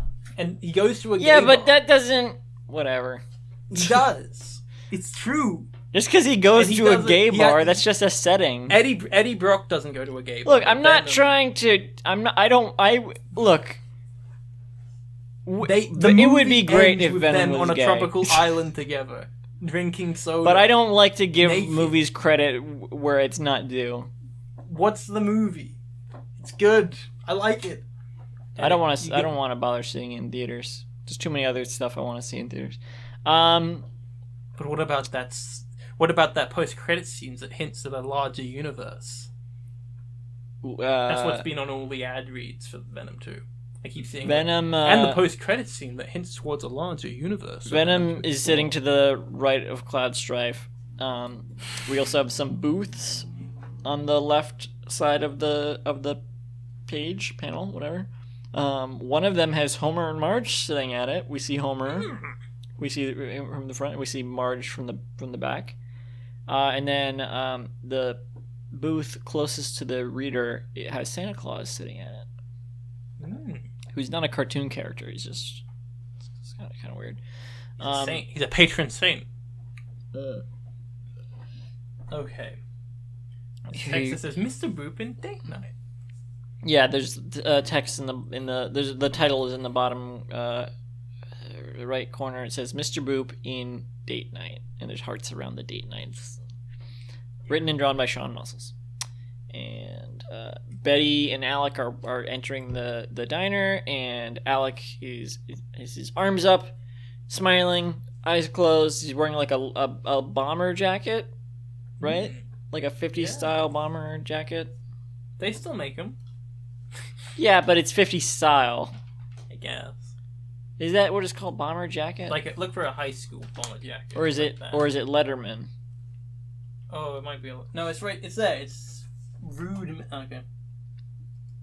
It's a Letterman jacket. It's not a bomber jacket. I'm wrong. It's a Letterman jacket. You hear It about says this? it says BB on it, and which I assume stands for Betty Boop, and there's a little logo on the other side, which is like a heart sort of looking logo.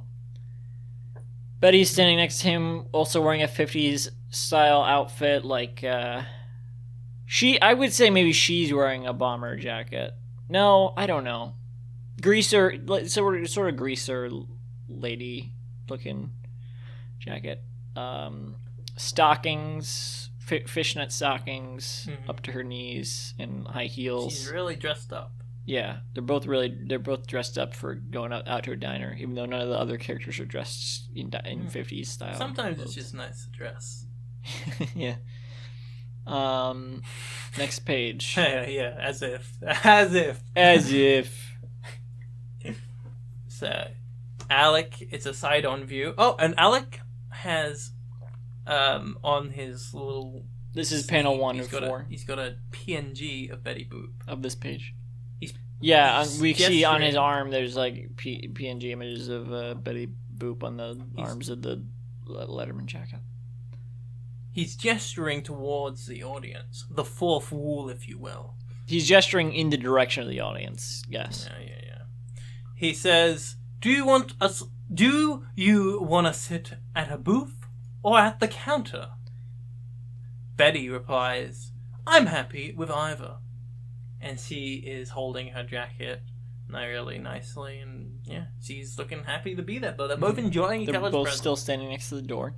And then in panel 2, we cut to them at a booth. Betty had taken her jacket off. She's looking at the menu. Alec has his arm on his head, elbow rested against the menu, as he looks at the waiter, Foghorn Leghorn, writing down their order on a notepad. I say. Wearing an apron, and he says, "What can I get for you folks?" Also, behind him, we can see now that the figure we can make out on the fucking photo frame is E.T. I was going to get... Fuck, you got you frighted. The one next to... The background is a Sonic different the Hedgehog. angle of the counter of the bar. We see Cloud in the background. We see a clock. We see the back of a door to the kitchen, looks like, and a little bit of the top of Venom's head, presumably Venom. If it's the same person who's sitting there before. Could be Spider-Man in his symbiote suit. Nah. So yes, it is a picture of E.T., which means maybe the other picture was Jessica Rabbit, and we can only guess that the first picture was Don Rickles. Yes. No, Goody Rickles. Yes. Who? Goody Rickles. Goody Rickles. Yes. Yeah. And then also there's portraits of Sonic and Frankenweenie. maybe no, not Scooby-Doo. No, that's got to be the original Frankenweenie. I don't know who this is. Yeah, I don't know. Sure. It's the original Frankenweenie. That would be such a deep cut. No, I'm aware of it. Yeah, but like it's not. Okay, we have Cloud Strife, Venom, Yeah. Sonic the Hedgehog, E.T., Homer Simpson, and then You got Frankenweenie from the Rickles. from the Tim Burton short film Frankenweenie. Goody Rickles is also there. We don't know that's who it is. Maybe that's the Boss Baby. Actually, you know what?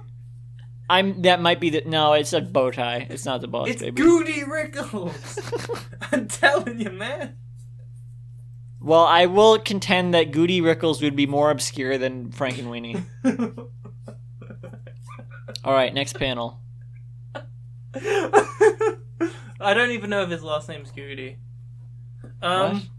It might just... Okay, his last it's name's Don Rickles. Rickles and his alter ego Goody, but not Goody Rickles. Yeah, okay. Yeah, that might be how it is. I think it's just some guy who looks like him. No.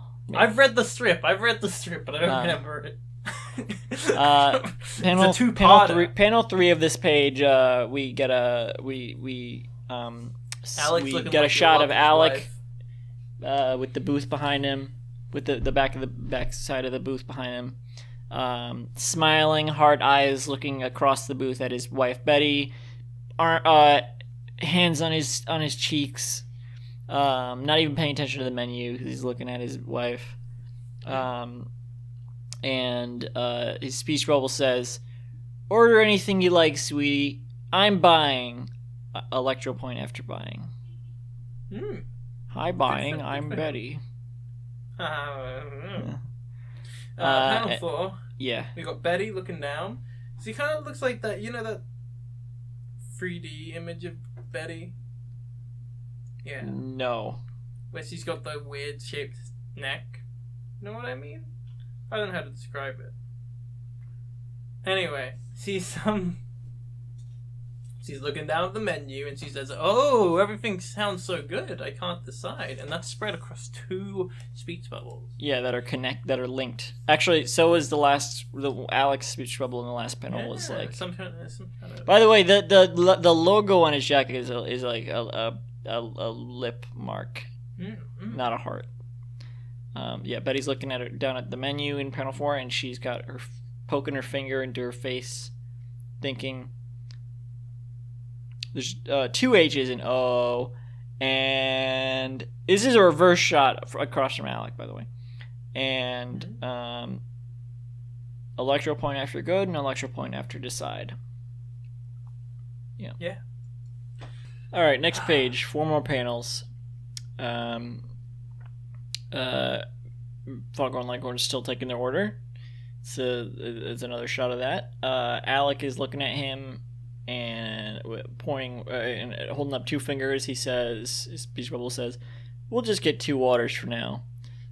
And Foghorn Leghorn responds, "Great, thanks," as Betty continues looking at her menu. Nice, good for her. Next panel. Same shot. Same shot. I gotta tell you, in these panels, Betty looking a lot like her racist caricature, but white. What? Very funny. Like how how those a white racist caricature? Is a racist caricature of white people? No. Like as in if a racist caricature was painted white. Fun. I mean, like I don't think this is being. It sure sounds fun. Yeah, I mean, like you know how those big fat lips that you see on those 1950s dolls and masks of black people. Alec is reaching across the table and putting his hands out to his wife and holding her hands. I only noticed because I used to draw lips like that, and then someone was like, "Hey, that kind of looks like those racist, the way that you draw them in racist characters." I'm like, "Oh yeah." Alec's speech bubble says as he looks at her smiling, kind of the wife face, I guess. Yeah. He says, "Betty." Well, it's his face when he's looking at his wife. I'll tell you that much. Because he's looking at her for free, for nothing. I'm pretty sure that's Don Rickles. The background is the same. The background is the same in all these. Whenever it's this shot, the background is the same. I don't think it's redrawn. I think it's. As you love to say, copy and pasted. Yeah, whatever. Why are we going over the portraits again? It's the same. Because Jessica Rabbit looks different. This is not. I'm not. I'm going to have to break this up into different parts, and it's not going to make sense because we didn't record it that way. But it won't fit as one episode. I think it will make sense. I've been subtly putting in conclusions. Thematic resolution. Wait, is there a file size limit on Patreon? Because I think this might have to be a Patreon exclusive anyway. Mm-hmm. Is it a Patreon exclusive? I think there might be a file size limit. Yeah, but it's pretty big. I think this is actually gonna have to go on Patreon because I think this is I forgot that I had decided this a while ago when this is a Patreon because just so that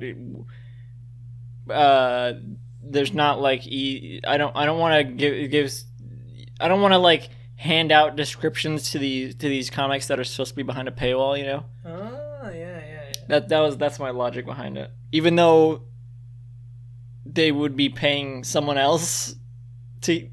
They would be paying us instead, so it's not great. I don't know. It's just I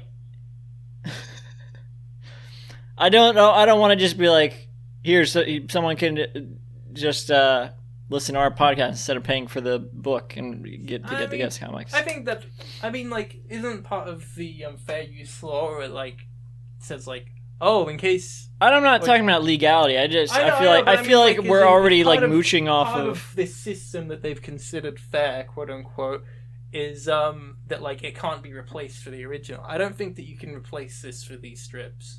The thing. Oh, we're definitely not replacing them, but it is an alternative method.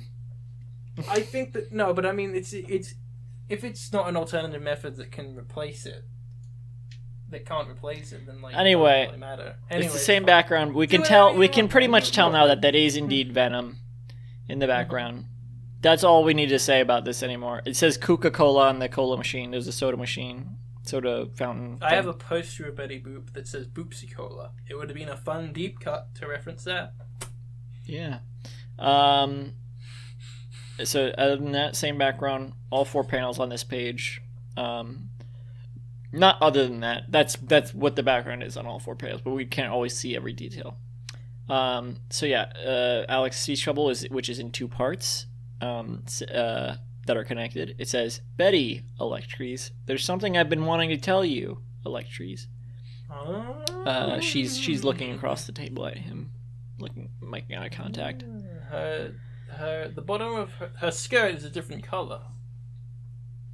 Yeah. Also, her torso, the part of her torso that is shown from the crop top is colored in the color of the crop top. Was this whatever? I'm pretty sure I've seen this comic. Was this posted?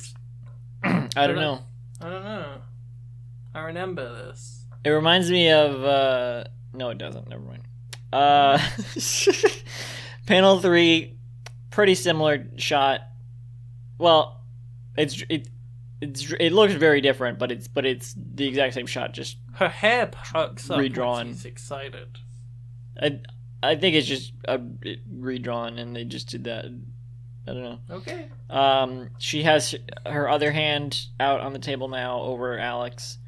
And she's still looking at him and saying, "Really, Alec?" Electral Heart. "What is it?" Electral Heart. And Steven Universe is walking by in the background, walking by their booth. He's drawn the color of the background because it is in the background.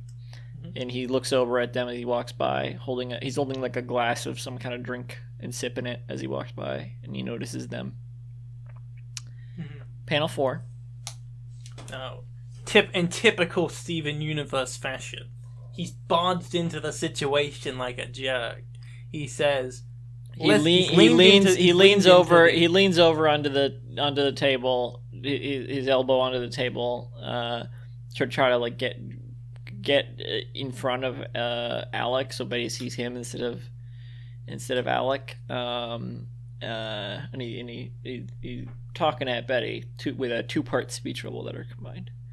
And saying, he says, "Hey, listen, babe. Why don't you come sit over by me?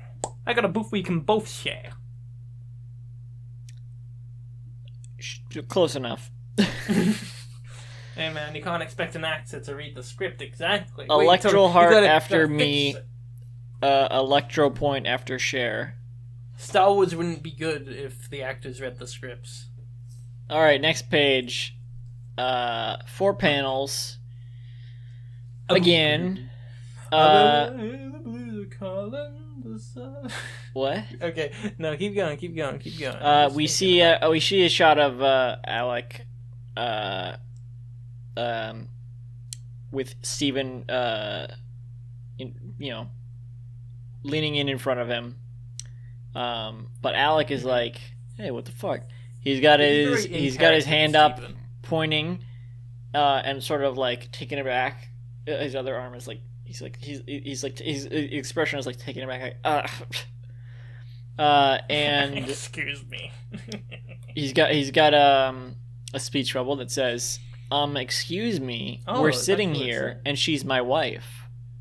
And Steven's looking at him with an eyebrow raised. With glopes. What? Panel 2. he glorps his drink onto Alec Robbins. Steven pours out the contents of his drink onto Alec's head, Glorps. covering his entire head. Yeah, glorping. We all know. We're all familiar. And there's a big glorp onomatopoeia next to the glass. Panel 3. I want to say something very interesting about this panel 3. That's specifically the Max Fleischer design for Superman. Little Easter egg there, because Max Fleischer created Betty Boop.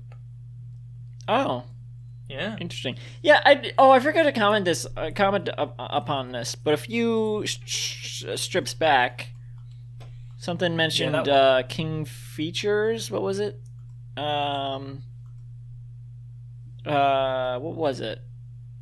Oh, it was the first one, I think. Yeah, the one by Pete Toms. It mentioned King Features, which I don't think is ever mentioned in Mr. Boop. Oh. So that's the only Features? time so far. But yeah, panel 3. That's the you always are like, you're talking about Superman's design in this panel. We don't even know Superman's in the panel yet. All right, hey, man, I think that it's I say the most interesting thing first. You just get to it when it makes sense. This makes sense. That doesn't make sense if they don't know he's in the panel yet, or in the strip. The panel yet. We know he's in the strip. We got a shot of Superman leaning over the counter of the diner, wearing his apron, and he says, "Steven, what the hell do you think you're doing?" Steven is in big bold letters with an electro point, and there's an electral heart after doing. Venom and Cloud Strife looking over on either side, looking over. They're either looking at Superman or they're looking back at what he's yelling at. Panel 4 is that shot from that was used on all 4 panels of the last page.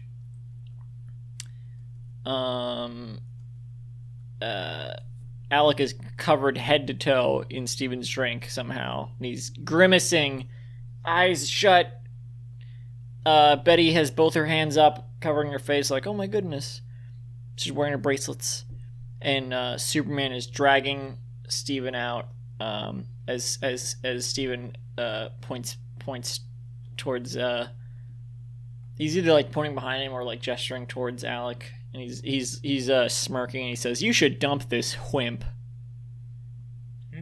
There's an H, so it says wimp. Wimp. Because it's not. That's not how wimp's spelled. Yeah, it's an acceptable ethnic variant. What? I was trying to see if I could get a more obscure Simpsons quote out. That's from Bart the Genius. What is? Acceptable ethnic variant. Okay. When Martin corrects Bart's spelling of the word wiener. Acceptable ethnic variant? Martin says it?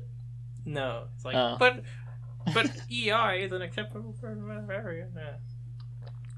Russi Taylor, rest in peace. Oh, yeah. Damn. Next page.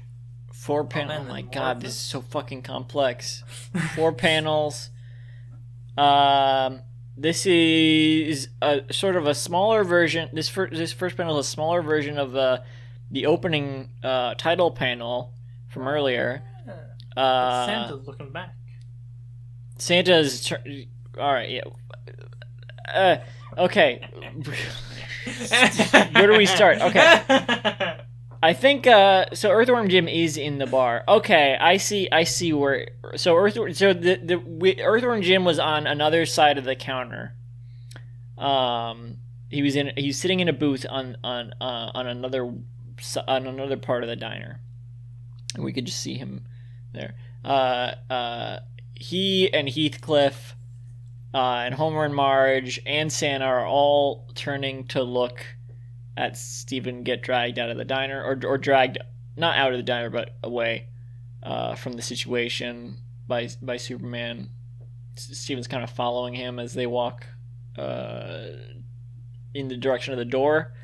We can see some of the signs that are above the door now. There's like a cat, that sort of cat face that's used on those like cat clocks, you know. There's a picture of a car. There's a $1 bill and a $5 bill. street sign and a poster of a burger in different parts. Hey, We also see. what do you know? So all of these things are drawn with the same shade, pretty much the same shade of gray as the background, but Steven and Superman are drawn in a black outline because they're important, and we also see Buddy and Alec sitting in their booth, and they're drawn in a black outline. Alec's still covered head to toe, grimacing, covered in drink. Superman, as he walks away, says to Steven, "I thought I told you to knock that shit off." And Betty has a speech bubble also as she's saying to Alec. What does she say? Oh, Alec, come here. Let me clean that off. Electro point. Panel 2 of this page. Looking a little more like Shazam in this strip. In this Superman? panel. Yeah, Superman is. More like the colors of Shazam. Yeah, this is Captain Marvel talking to Billy Batson. That's what this panel is. Oh my god. It really is. It's Superman gesturing out to Steven Not wearing with... a cape in the next one. Not wearing a cape. Yeah, he was wearing a cape in the previous panel. He's not in this. There's a lot of artistic inconsistencies in this strip, but that's kind of the style, I think. Yeah, it's cool, man. He's we see them from the side. They're standing by the door. Superman's gesturing at him with both hands, like, what the fuck? He's still wearing his apron. We can't see his apron on the panel before. Hey, maybe the apron turned into a cape in the previous panel. He just put it over his back. The world will never know. What is that? Contact Sean McMuscles. What is that ad with Tootsie Roll Pop? I think you say that a lot, and every time you do, I'm like, what's that ad that? Oh yeah, Tootsie Roll Pop. What? I feel like this has happened before, where you say the world will never know, and yeah, I'm like, well, what's that ad where they say, oh yeah, Tootsie Roll Pop? Great podcast. This is the worst podcast. Steven is crossing his arms and looking at Superman peed off.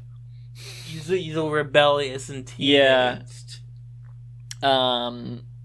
And Superman has a speech probably saying, "I told you if you do something like that again, I'd kick you out permanently. You're acting like a psychopath, and I'm not going to keep putting up with it.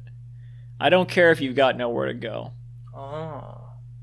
That's fine. Do whatever you gotta do, man. Tell Martha I'm coming back to Wisconsin. That's what Steven's speech bubble says. Who's Martha? Who do you think Martha is in this situation? Who's Martha? Oh my god! Martha Clark. Martha Kent. How do you know that name? How do you know that Martha name? Universe. Panel 3. We got that. Panels 3 and 4. We have that shot of them sitting at the booth again. Panel 3. Betty is kind of leaning to the side of the booth, wiping Alec off with some napkins, wiping the shit off him. Looking really sad, and Alec is like scrunching up as he's as all the stuff's wiped off him. There's a speech bubble coming off from the left side of the panel. I assume Superman talking. It says, "Don't be stupid, Electries." He's talking to Steven, I guess. Foghorn Leghorn is walking in from the right side of the panel. Did I say left side was the other speech bubble? Because it is. Who knows? Foghorn Leghorn's walking never from the right side. Hey, that reminds me of that one commercial that. He's walking in from the right side, holding 2 glasses of water, which they had ordered. And he's looking a little. He's sympathetic, and he says to them, "I'm so sorry about that, folks. We'll take care of you. Don't worry about the bill." Yeah, that's great. Good for him. Good for Foghorn Leghorn. Yeah. It's a good diner. They're good management here. Next panel. Panel 3 is just the 2 sitting in silence. Panel 4. panel 4. They're just sitting in silence, sadly looking down. Alec's glasses are on his menu. Yeah. He's still covered in. He's still wet. There's still wetness on the menu and stuff. This is really interesting. I'd be really interested in a follow-up, but also this just stands well on its own. This strip. This whole strip, I guess is what you call it. Betty's kind of looking down like a little bit. It could be taken as her like embarrassed of the situation, or like ashamed of sad, yeah. or just like sad about what happened. Alec is looking at across at her like sad, like sad about how his wife being sad. You can kind of read that in his expression that he's like, because he's looking at her sad, like he's sad that she's sad and sad that their day's kind of been ruined, and maybe sad about that he let someone ruin their day, like kind of self-conscious about it. That's how I read it.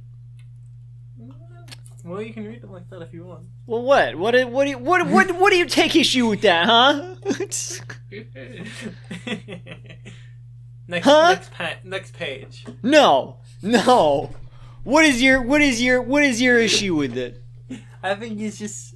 I think he knows that he couldn't have done anything. You don't think? I read like he's kicking himself. I read. I think he's just like, oh, this is a real shitty situation we're both in. I think he's just. I think I maybe read that partially because I feel like I didn't read this, but I remember I skimmed through these. I feel like I remember in the next page that he is. Yeah. Okay. Panel. The next page, 4 panels. It's them later on. Okay, no, I was wrong. Whatever. Four panels. I love this. I don't know. It's great. 4 panels. They're driving home on Betty's motorcycle. On the open road, hills in the background. There's a little decal on her bike that says BB with some hearts around it.